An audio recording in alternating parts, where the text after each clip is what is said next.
Comment les Bamileke sont devenus avec le temps le peuple le plus détesté du Cameroun? Dans la vidéo d'aujourd'hui, je ne vais pas essayer de te montrer d'où les Bamileke sont venus. Je vais dire la genèse des choses. C'était les peuples d'Égypte qui sont passés par le Soudan. C'est pas ce qu'on va faire aujourd'hui. Aujourd'hui, je vais essayer de te montrer comment, avec le temps, on va commencer à partir du moment où on a vraiment commencé à dire les Bamileke. On a commencé à caractériser ce peuple de Grassfield, comme les Allemands les appelaient. Ce que je veux dire par là, c'est qu'on va commencer à partir du moment où ils ont commencé réellement à se démarquer. Donc, dans la vidéo d'aujourd'hui, je vais t'expliquer comment est-ce que les Bamileke sont devenus, à partir de ce moment-là, jusqu'à nos jours, n'est-ce pas, un peuple qui est le peuple le plus détesté, alors que ce peuple-là, c'est le peuple qui fait le plus de bien au pays, c'est le peuple qui tient l'économie du pays. Et même si on regarde les prévisions, quand on regarde les plans politiques de tous les partis politiques, on se rend compte que tout repose sur l'économie, parce que le Cameroun, c'est on ne va pas avoir peur de le dire. Le Cameroun, c'est un pays sous-développé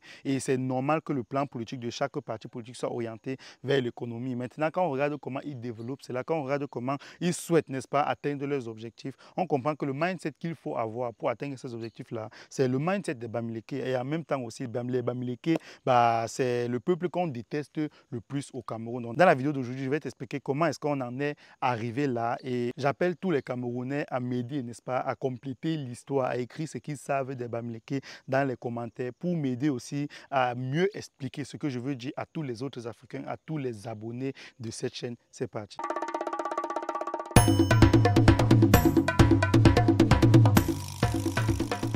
Ce qu'il faut savoir sur les Bamileke, c'est que c'est un peuple qui est très attaché à sa culture. Ça a même été l'une de leurs forces pendant la lutte contre la colonisation. Les Bamileke fait partie des peuples qui, qui a le plus été têtu, n'est-ce pas, vis-à-vis de la colonisation, vis-à-vis de la nouvelle culture occidentale qu'on apportait en Afrique ou alors même qu'on apportait au Cameroun. Donc le Bamileke, c'est quelqu'un que jusqu'à nos jours, c'est quelqu'un qui est toujours attaché à ses cultures. C'est quelqu'un qui, peu importe où il se trouve, et dans cette vidéo, je vais essayer de t'expliquer aussi comment ils sont arrivés à se disperser partout dans le monde. Donc, peu importe où ils se trouvent, ce sont les gens qui ont toujours un pied à la maison. Ce n'est pas pour rien que le business le plus rentable ici au Cameroun, c'est le business de transport, où tu vas voir des bus VIP ou classiques dans toutes les grandes villes du Cameroun qui vont faire chemin à l'ouest. Donc, ils vont faire des allers et retours à l'ouest. Et l'ouest du Cameroun, c'est où? L'ouest du Cameroun, c'est le fief.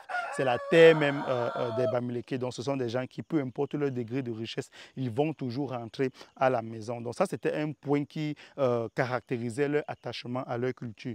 Un autre point qui caractérisait leur attachement à leur culture, c'est leur progéniture. Les Bamileke ne blaguent pas avec leur progéniture. C'est un truc qui est ancré dans les mentalités. Donc je veux dire, aujourd'hui, il ne fait même pas exprès. C'est pour dire quoi? C'est pour dire que tu vas voir peut-être un monsieur qui, lorsqu'il commence à travailler, il pense directement à sa génération. Il s'imagine un peu le pire et il se dit que si le pire lui arrivait, que ce soit un accident, que ce soit la mort, peu importe, si le pire lui arrive, qu'est-ce que sa vie va devenir, qu'est-ce que ses enfants vont devenir, qu'est-ce que sa femme va devenir. Donc tu vois qu'il est toujours, c'est quelqu'un qui est toujours orienté vers sa progéniture, c'est quelqu'un qui ne regarde, il regarde plus devant que de regarder derrière. Pour le Bamileke, le fait qu'on dit qu'on ne vit qu'une seule fois, il faut profiter de la vie, il faut apprendre à manger l'argent qu'on travaille, ce que l'homme possède, c'est ce qui part dans son ventre. Le Bamileke ne connaît pas ça. Je vais vous faire passer ici un extrait d'une comédie musicale, on va dire ça comme ça, pour que vous compreniez. Et cette comédie-là, ça relate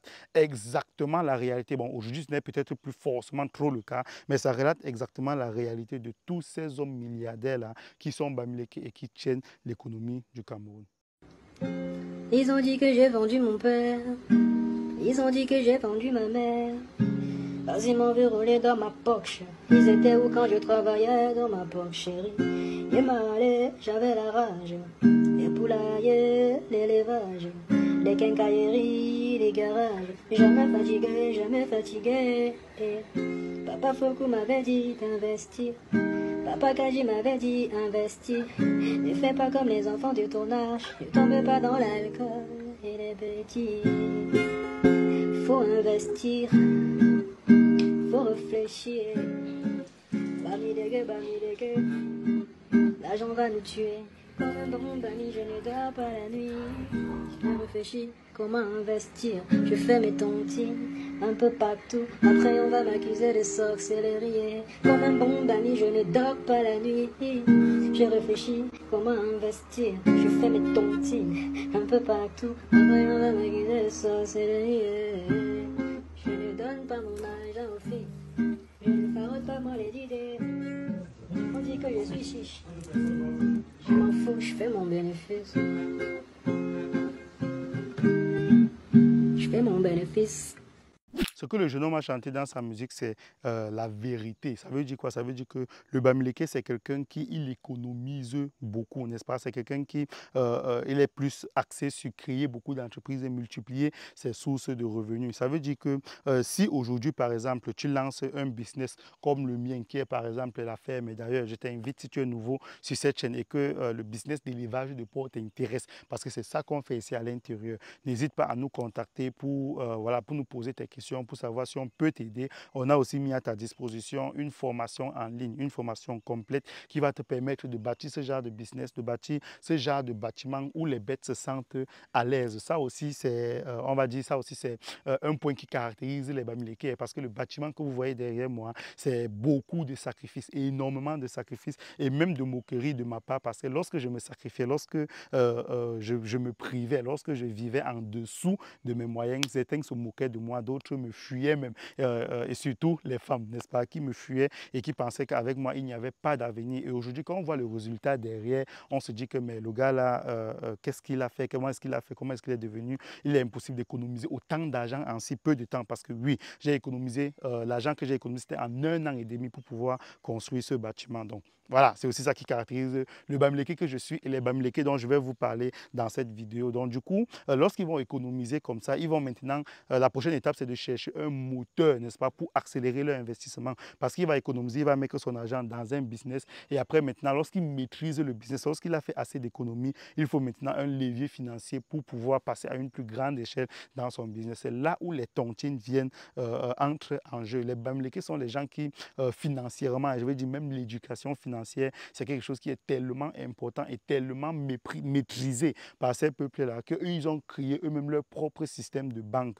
Je rappelle qu'aujourd'hui, ce n'est plus peut-être trop le cas. Moi, je fais les tontines et les tontines aussi m'ont aidé. J'en ai parlé dans une vidéo. Les tontines aussi m'ont aussi beaucoup aidé à construire cette ferme-là, parce que du coup, ça m'a aidé à économiser beaucoup plus facilement et à pouvoir lever des fonds beaucoup plus importants. Donc, lorsque le Bamileke va entrer dans les tontines maintenant, il va faire l'effort, n'est-ce pas, de il va faire l'effort d'orienter toutes ses économies vers la tontine pour, après un certain nombre de temps, faire lever des fonds beaucoup plus importants et investir dans son business. Et à partir de ce moment-là, on va commencer à dire que le Bamileke est dans la sorcellerie. Maintenant, qu'est-ce qui se passe? Ce qui se passe maintenant, c'est que le Bamileke va essayer maintenant de sortir de sa zone de confort. Il va essayer de sortir de son terrain, de son territoire pour aller conquérir d'autres territoires. Il va le faire tout simplement parce que lorsque tu vas être dans l'Ouest Cameroun, tu vas te rendre compte que dans les autres régions du Cameroun, les peuples sont beaucoup plus consommateurs que producteurs. Et pour lui, justement, qui est déjà à partir de ce moment un entrepreneur qui a des entreprises, donc voilà, un économiste en quelque sorte, pour lui maintenant, lorsqu'il va arriver, lorsqu'il va voir cette situation-là dans d'autres régions, ça sera pour lui une opportunité de business, comme toutes les autres opportunités. Comme on peut dire aujourd'hui que investir dans la culture du banane plantain, parce qu'au Cameroun, actuellement, les plantains qu'on vend sur le marché, c'est les plantains de mauvaise qualité. Les gens cherchent les plantains de bonne qualité. C'est comme on peut vous dire, investir sur l'élevage de porc parce que l'importation avec les produits de mauvaise qualité et tout, c'est la même chose qu'eux, ils voyaient dans d'autres régions, n'est-ce pas? Les gens étaient consommateurs et pas producteurs. Ils sont donc allés produire dans cette région-là pour satisfaire la demande et derrière pouvoir s'enrichir. Donc voilà comment ils ont commencé à sortir de leur territoire pour aller s'implanter dans d'autres territoires. Maintenant, comme ils sont implantés dans d'autres territoires, il fallait donc vivre près de leur business. Ils allaient toujours, bien sûr, rentrer au village, comme je vous le disais déjà quelques minutes plus tôt. Mais même comme ils rentrent dans leur village, là, ils vont toujours venir rester près de leur business. Donc, ils ont dû construire à côté de leur business, qui était le plus souvent des quincailleries, des immobiliers, le commerce surtout, n'est-ce pas? Donc, à côté de toutes ces entreprises-là, ils vont venir implanter leur maison. Donc, quand ils ont implanté leur maison maintenant, ils vont naturellement avoir des enfants dans ces maisons-là. Et les enfants aussi, quand les enfants vont grandir, les enfants sauront que je viens de l'Ouest Cameroun, mais en même temps aussi, je suis né à Douala ou à Yaoundé ou à, je ne sais pas, donc je suis né dans une région qui n'est pas ma région natale. Donc du coup, quand l'enfant va grandir avec l'affinité, il aura des amis, il aura aussi commencé aussi un peu à faire du business et tout. Lui aussi, il va ressentir le besoin de partir parce que c'est ce qu'on lui a éduqué, c'est ce qu'on lui a appris, c'est ce qui lui a été inculqué. Donc il va ressentir aussi le besoin de partir, le besoin d'aller s'installer ailleurs. Et quand il va sortir pour aller s'installer ailleurs, il va aussi commencer à chercher les opportunités d'affaires, un endroit où il pourra investir son argent qu'il a économisé, qui pourra lui rapporter gros. C'est comme ça qu'il va changer soit de quartier, soit de ville encore et aller s'implanter dans une autre région. Et quand il va s'implanter là-bas, il va bâtir sa richesse en fonction de l'éducation qu'il a reçue. Et après, derrière, il aura d'autres enfants, etc. Ça nous amène où? Ça nous amène à la situation où aujourd'hui, les Bamileke sont des envahisseurs. On le dit souvent de façon péjorative, mais je le dis dans cette vidéo de façon améliorative. Les Bamileke sont des envahisseurs. Si tu veux répondre à une demande précise, tu dois envahir. Quand on regarde même, je parle du cas que je maîtrise, quand je regarde en Allemagne, tous les gens que je connais, si je prends sur une échelle de 0 à 100 personnes que je vais rencontrer en une journée, 90 personnes sont des Bamileke et 10 personnes viennent de toutes les autres régions du Cameroun. Donc, je parle vraiment des Camerounais sur 100 personnes. Est-ce que vous comprenez ce que cela représente? Donc, du coup, pour pouvoir réussir, n'est-ce pas, pour pouvoir atteindre leurs objectifs, ils étaient obligés de sortir. C'est pareil pour toi qui regardes cette vidéo, qui peut-être tu vis en France ou en Allemagne ou aux États-Unis, et que tu trouves que peut-être que dans ton pays, tout est déjà fait. Tu as peut-être des projets en informatique, tu as peut-être des projets en élevage, tu as des projets en agriculture, et tu te rends compte que dans le pays où tu vis, tout est déjà fait, tout est déjà bloqué. Et tu réfléchis donc à aller vers un autre pays, ton pays natal, ou un autre pays où l'investissement te sera beaucoup plus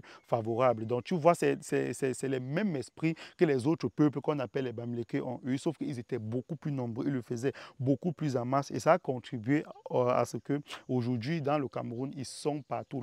Ils sont même plus implantés dans les autres régions du Cameroun que chez eux. Et c'est ça qui a commencé donc à créer, n'est-ce pas, un véritable désordre parce que les natifs de ces régions-là où les Bamileke sont installés, ils ont commencé à ouvrir les yeux, ils ont commencé à se dire, mais finalement, le Bamileke a acheté même l'endroit où on devait peut-être m'enterrer quand je devais décéder. Lorsqu'on passe peut-être même le plus souvent dans la ville de Douala, je le vois tous les jours à Akwa, à Akwa, dans la ville de Akwa, où est installé mon appartement meublé. Donc, comme je suis le plus souvent là-bas pour causer avec des clients et tout, quand je passe là-bas, le plus souvent, les routes, n'est-ce pas, toutes les rues sont bloquées parce que les peuples qui sont là-bas sont en train de faire peut-être un deuil ou une cérémonie. Et le message que cela renvoie, ça veut dire que tu vas voir peut-être la maison est très petite, ils n'ont plus de terrain et ils sont obligés d'aller à la mairie prendre une autorisation pour pouvoir agrandir les lieux pour faire leur cérémonie et comme ça bloquer entièrement la route avec des bâches et tout. Du coup, tu comprends que ces peuples-là, ils ont commencé donc à se réveiller, ils ont commencé à se dire que ça ne se fait pas que j'ai une petite cabane où je vis et le Bamileke a 1000 mètres carrés à côté de moi où il a construit des immeubles et tout. Et il fait tout ça chez moi. Donc, après, je ne sais pas ton avis, mais je comprends aussi un peu le sentiment de révolte.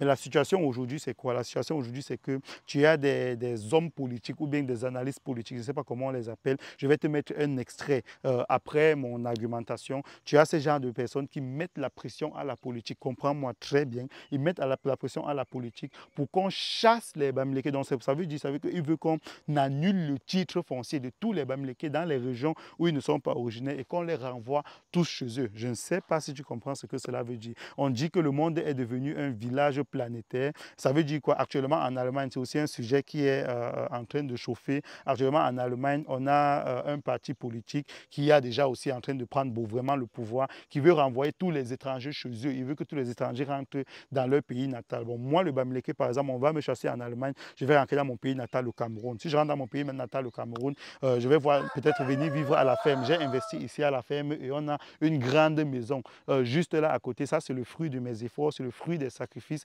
Pendant que les autres mangeaient l'argent, cherchaient les femmes, achetaient des parfums chers et tout, moi, c'est ce que je faisais, n'est-ce pas? Donc, si je rentre dans la région, ici, on n'est pas à l'Ouest Cameroun, ça veut dire qu'on m'a chassé en Allemagne. Je suis venu ici, dans ma terre où j'ai le titre foncier, une terre qui m'appartient, n'est-ce pas, que j'ai acheté et que l'État a accepté. Lorsque je viens m'installer ici, maintenant, si peut-être ces gens-là qui bavardent, qui veulent que les Bamileke Bamileke rentrent chez eux, prennent le pouvoir, ils vont maintenant venir me dire que Douglas, ton titre foncier a été annulé, cet endroit ne t'appartient plus, ça appartient aux peuples qui sont originaires d'ici.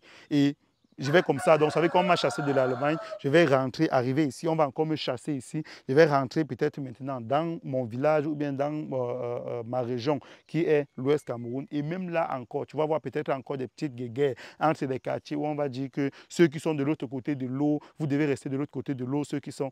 Et c'est comme ça qu'une guerre commence dans un pays. Donc du coup, voici un peu comment les Bamileke ont fait pour devenir l'un des peuples les plus détestés. Et c'est actuellement vraiment un sujet palpitant au Cameroun. Hein. C'est un sujet où on discute vraiment, on donne la parole aux gens sur des grands plateaux de télévision pour qu'ils expliquent comment on doit chasser les Bamileke. Que vous pouvez... Les Camerounais, c'est ce qu'il faut. Hein. Les Camerounais, ils sont tout près de vous ici, là. Les Camerounais, c'est ce qu'il faut. Vous voyez les grands Camerounais, les Bamileke qui sont des richards. Mais Bamileke, là, il ne va pas chercher l'argent à la banque. Hein. Il est dans les tontines. Ils font des tontines jusqu'à ils font tontines de milliards.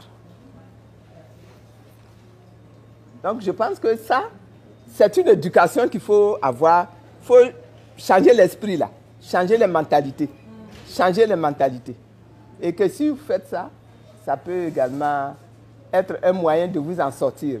Que si on veut attendre les banques des Blancs là pour venir financer nos activités, en gros, je vais te poser la question à savoir qui es-tu? Le rôle de cette vidéo n'était pas de me vanter d'être Bamileke. Le rôle de cette vidéo, c'était de montrer que être Bamileke, finalement, ne veut pas dire qu'on vient de la région de l'Ouest Cameroun. Être Bamileke, comme le disait encore l'ex-première dame de la Côte d'Ivoire, être Bamileke, c'est un mindset, c'est un état d'esprit, c'est un mental. Je vais donc te poser la question à savoir, est-ce que tu es Bamileke? Est-ce que tu es Bamileke ou alors tu es cet autre peuple-là qui se contente de dire aujourd'hui qu'il faut que l'homme vive sa vie, n'est-ce pas? Parce qu'on ne vit qu'une seule fois. Et demain commence à frustrer les autres peuples. Je t'appelle à travailler ton mindset. Je t'appelle en 2024 à faire beaucoup d'économies. Et si tu ne sais pas comment faire, je t'assure que j'ai des outils que j'ai mis en place moi-même pour pouvoir économiser beaucoup d'argent. C'est vrai que je n'ai pas encore lancé vraiment ce concept-là sur cette chaîne. Donc du coup, tu pourras me contacter avant si tu le souhaites. Et on va travailler sur tes économies. On va travailler pour que derrière, tu puisses aussi apprendre à épargner